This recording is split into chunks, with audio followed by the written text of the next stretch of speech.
আসসালামু আলাইকুম ওয়া রাহমাতুল্লাহি ওয়া বারাকাতুহু।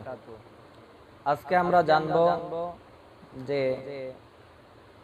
কোন কোন শ্রেণীর মানুষ রয়েছে যাদের দোয়া আল্লাহ সুবহানাহু ওয়া তাআলা বিনা পর্দায় বিনা বাধায় কবুল করে নেন।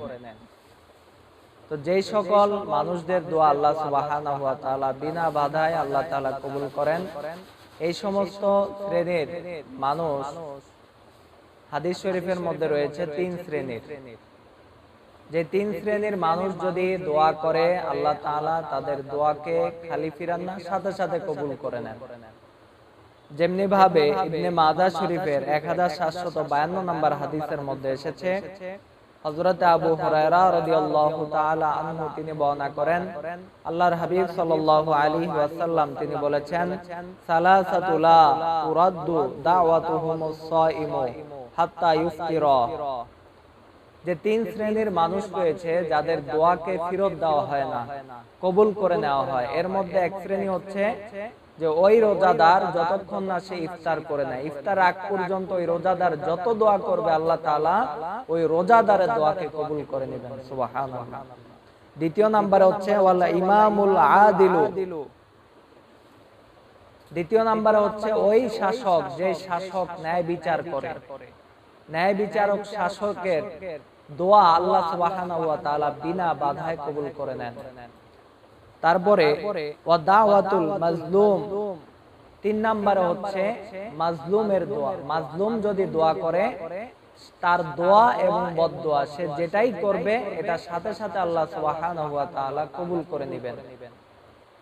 এখন বর্তমানে আমরা দেখতেছি মানুষের উপরে বিভিন্নভাবে জুলুম করা হয়।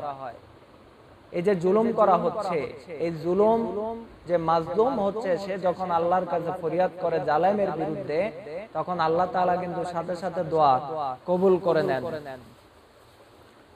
আল্লাহ তাআলা এই দোয়া কবুল করেন, তবে কিছুটা সময় অনেক সময় দেখা যায় আমরা বুঝতে পারি না যে দোয়া হইছে করছে, তাহলে কবুল কেন হয় না, এই দোয়ার মধ্যে কি কোনো সমস্যা আছে কিনা, না সে জুলুম করে নাই, না এটা সে ইনসাফ করতেছে, এই বিষয়টা বাকি থাকে।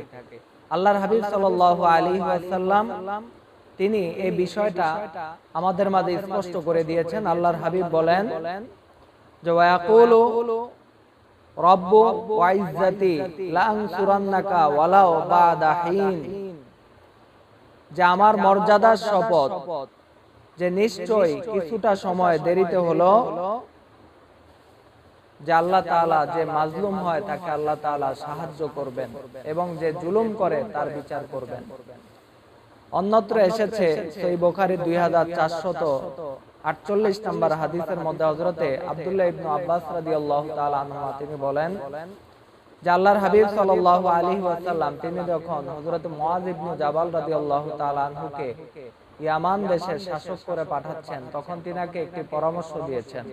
সেই পরামর্শটা হলো ইত্তাকি দাওয়াতুল মাজলুম। আল্লাহর হাবিব বলেন, হে মুআয, তুমি মাজলুমের বদদোয়াকে ভয় করো। ফাইন্নাহা লাইসা বাইনাহা ওয়া বাইনাল্লাহি হিজাব। কারণ এই মাজলুমের দোয়া এবং আল্লাহর মাঝে কোনো পর্দা থাকে না। এজন্য শাসককে উপদেশ দিচ্ছেন।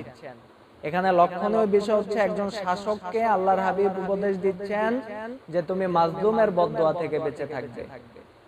তাহলে এখন যদি কোনো শাসক হয়, কেউ যদি শাসক হিসেবে আসে রাষ্ট্র পরিচালনা করার জন্য, তার সতর্ক থাকতে হবে যে সে যেন তার অধীনস্থ যারা রয়েছে তাদের উপরে যেন সে কখনোই অত্যাচার অনাচার যেন জুলুম যেন সে না করে।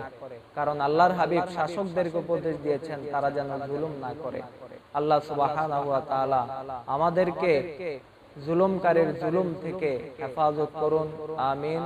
আসসালামু আলাইকুম ওয়া রাহমাতুল্লাহ।